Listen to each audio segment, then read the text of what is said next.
एक बार फिर से स्वागत है हमारे study channel RSP competition target पर। साथियों, चलिए आज जानते हैं भारत के सुरक्षा परिषद में अस्थायी सदस्य चुने जाने पर क्या असर होता है और यह दुनिया में भारत का कितना पहुंच बनता है और कितना कद ऊंचा हुआ है, इसके बारे में हम डिटेल से जानेंगे। इससे यह साबित होता है कि दुनिया में भारत का वर्चस्व बहुत तेज़ी से बढ़ा है और भारत के पक्ष में कितने देश हैं और कितने सपोर्ट नहीं करते हैं।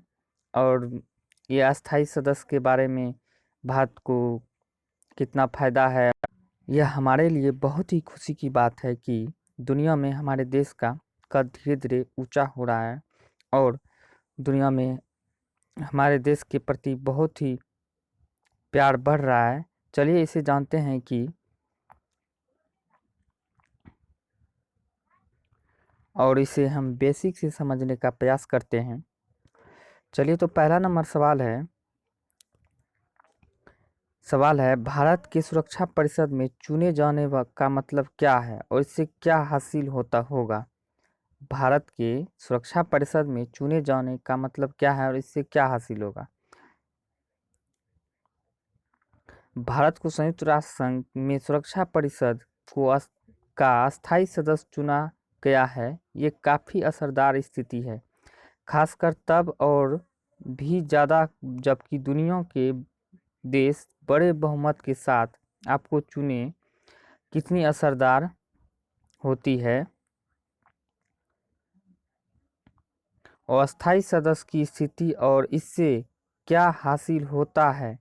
भारत को 8वीं बार संयुक्त राष्ट्र संघ की सुरक्षा परिषद का अस्थायी सदस्य चुना गया है। सबसे बड़ी बात यह है कि भारत ज़बरदस्त वोटों के साथ चुना गया है और इसे चुना गया है। उसे 192 में से 184 वोट मिले हैं। इसमें दो बातें साफ है कि अंतर्राष्ट्रीय तौर पर भारत को दुनिया भर के देशों का बड़ा समर्थन हासिल है। दूसरा मतलब ये है कि विश्व बिरादरी में भारत का एक खास स्थान है। दुनिया के देश इसके प्रति विश्वास रखते हैं। अभी जिस तरह का मामला चल रहा है और चाइना भारत में जो मामला चल रहा है और दूसरा कोरोना के लिए चल रहा है, तो इसके प्रति भारत का जो कूटनीति रणनीति है पूरी दुनिया को अच्छी तरह से समझ आ गई है कि भारत किस तरह मतलब इसके जो भारत का नियम है, कूटनीति है, इसकी तरह सारी दुनिया फॉलो करके इसी के बात पे ज़्यादातर देश हैं इनके हमारे देश के बातों को फॉलो करते हैं और इस तरह भारत पे विश्वास करते हैं। चलिए, तो इसको देखते हैं। भारत को पहले से उम्मीद थी कि सुरक्षा परिषद चुनाव में उसे आसानी से जीत मिल जाएगी, जो उसे 2021-22 के कार्यकाल के लिए गैर अस्थायी सदस्य के रूप में संयुक्त राष्ट्र उच्च तालिका में लाएगा। भारत पहली बार 1950 में गैर अस्थायी सदस्य के रूप में चुना गया था। और देखते हैं सुरक्षा परिषद का जो सदन होता, देखिए ये है सुरक्षा परिषद। यहाँ पे भारत की एक सदस्यता निश्चित हो गई है, जो यहाँ पे गैर सदस्य के रूप में चुने गए हैं, जो यहाँ पे भारत की एंट्री हुई है। चलिए आगे देखते हैं। सवाल है कि भारत इससे पहले कितनी बार चुना गया है। भारत इससे पहले अस्थायी सदस्य के रूप में इससे पहले कितनी बार चुना गया है, तो इसका आंसर है भारत संयुक्त राष्ट्र सुरक्षा परिषद यूएनएससी का 8वीं बार अस्थायी सदस्य चुना गया है। 9 साल बाद भारत को ये स्थिति फिर हासिल हुई है। इससे पहले भारत 1950 से 51 में चुना गया था और 1967-68 में भी चुना गया था। 1972 और 73 में चुना गया था। 1977-78 में भी चुना गया था। 1984-85 में, 1991-92 में, फिर उसके बाद और हाल ही में 2011-12 में सुरक्षा परिषद के गैर अस्थायी सदस्य के रूप में चुना जा चुका है और अब यह 2021-22 के लिए चुना गया, जो इसका कार्यकाल जनवरी 2021 में स्टार्ट हो जाएंगे। नेक्स्ट नंबर सवाल है कि क्या इससे सुरक्षा परिषद की अस्थायी सीट पर भारत का दावा मजबूत होगा? सवाल है, क्या इससे सुरक्षा परिषद की अस्थायी सीट पर भारत का दावा मजबूत होगा? तो इसका जवाब है नहीं, ऐसा तो नहीं कहा जा सकता है, लेकिन इससे ये जाहिर है कि सुरक्षा परिषद में भारत को एक खास नज़र से देखा जाता है।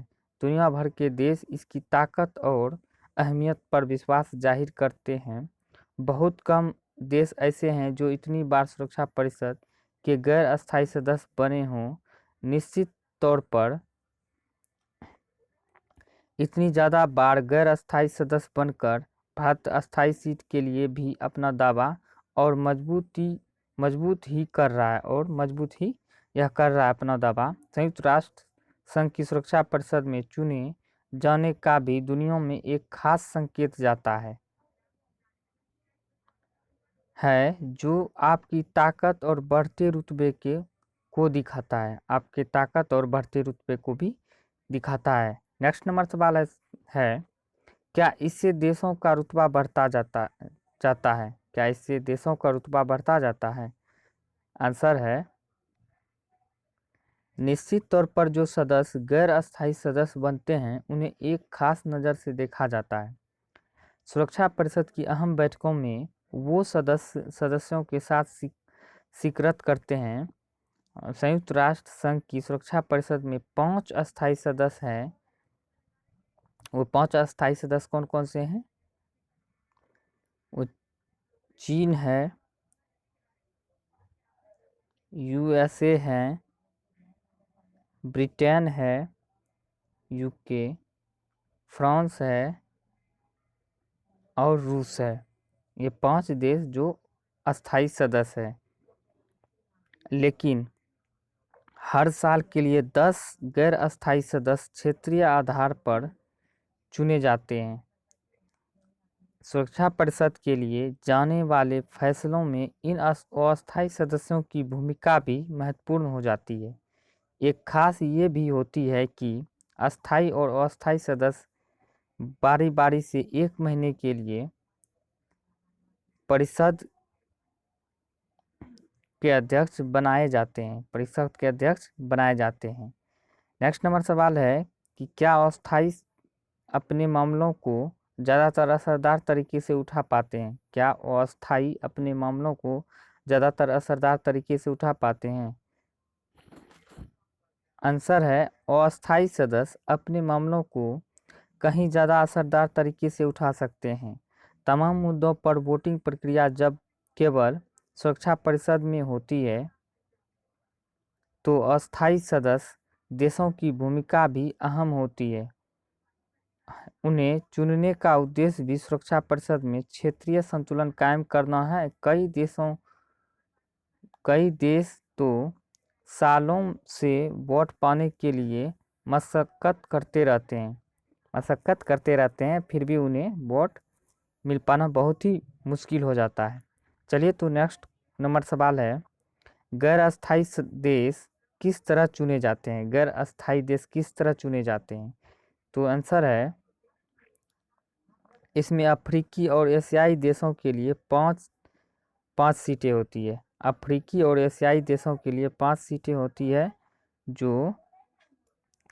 और पूर्वी यूरोपीय देशों के लिए एक सीट, लैटिन अमेरिका और कैरेबियन देशों के लिए 2 सीट होते हैं। लैटिन अमेरिका और कैरेबियन देशों के लिए 2 सीट होते हैं और पश्चिमी यूरोपीय और अन्य देशों के लिए 2 सीटें तय की गई है। इसमें कोई देश तभी चुना जाता है जब उसके 2/3 बहुमत से जीत मिले। जिस तरह हमारे देश में राज्यसभा लोकसभा के सीट में चुने जाते हैं, ठीक उसी प्रकार संयुक्त राष्ट्र संघ में अस्थायी सदस्य भी चुने जाते हैं और इसका एक समय निर्धारित किया हुआ होता है जो इस प्रांत से इतने सीट के लिए चुनाव कब करानी है और कैसे करानी है उस तरह इसमें सब दिया हुआ है। जिस तरह चुनाव हमारे राज्य में बांटा हुआ है कि इतने राज्य में चुनाव, इतने 5 राज्यों में चुनाव जो कि है 5 चरणों में होगी, ठीक उसी तरह जो है सब प्रांत में जो सीटें इतने इतने बांटा हुआ है 5 1 2 2 करके, ठीक उसी प्रकार सब प्रांत की बारी होती है कि इस प्रांत का बारी अब है तो इतने सीट के लिए चुनाव करानी है, तो उसी प्रकार सीट का चुनाव होता है। चलिए तो नेक्स्ट जानते हैं। सवाल है सुरक्षा परिषद के अस्थाई सदस्य कौन है? सुरक्षा परिषद के अस्थाई सदस्य कौन है? जिस प्रकार मैंने ठीक पहले बताई उसी ठीक वही देश है सुरक्षा परिषद के अस्थाई सदस्य जो है, जो इस प्रकार है 5 देश है। अमेरिका, ब्रिटेन, फ्रांस, रूस और चीन को अस्थाई सदस्यता प्राप्त है। इन देशों की सदस्यता पूरे विश्व युद्ध के बाद के शक्ति संतुलन को प्रदर्शित करती है। जब सुरक्षा परिषद का गठन किया गया था। सवाल नंबर नेक्स्ट है, क्या अस्थाई सदस्यों की बढ़ने की मांग भी सुरक्षा परिषद के लिए होती रही है? क्या अस्थाई सदस्यों की बढ़ने की मांग सुरक्षा परिषद के लिए होती रही है? आंसर है सुरक्षा परिषद की 1946 में हुई पहली बैठक के बाद यद्यपि अस्थाई सदस्यों की स्थिति में कोई परिवर्तन नहीं हुआ है, लेकिन अस्थाई सदस्यों की संख्या बढ़ाने की मांग लगातार जोर पकड़ती रही है। भारत, जर्मनी, जापान और ब्राज़ील तथा अफ्रीकी संघ के देश परिषद में अस्थाई सदस्यता के लिए प्रयास कर रहे हैं। इनमें भारत, जर्मनी, जापान और ब्राज़ील ने अपनी दावेदारी के लिए समर्थन जुटाने के वास्ते G4 नामक संगठन बनाया है। G4 नामक संगठन बनाया है जो कि हमें इसके अनुसार से हमें अस्थाई सदस्य मिल चुके और भविष्य में आने वाले समय के में हो सकता है इन सब देशों को मिल भी जाए अस्थाई सदस्यता। चलिए और आगे नेक्स्ट सवाल है, संयुक्त राष्ट्र संघ का गठन कैसे हुआ था? संयुक्त राष्ट्र संघ का गठन कैसे हुआ था इसके बारे में जानते हैं। दूसरे विश्व युद्ध के भयंकर परिणाम के बाद शांति प्रिय देशों के संगठन के रूप में 1945 में संयुक्त राष्ट्र का जन्म हुआ।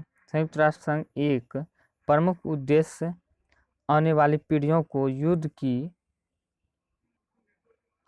विभीषिका से बचाना था। संयुक्त राष्ट्र की सुरक्षा परिषद को विशेष रूप से विश्व शांति और सुरक्षा बनाए रखने की जिम्मेदारी दी गई है।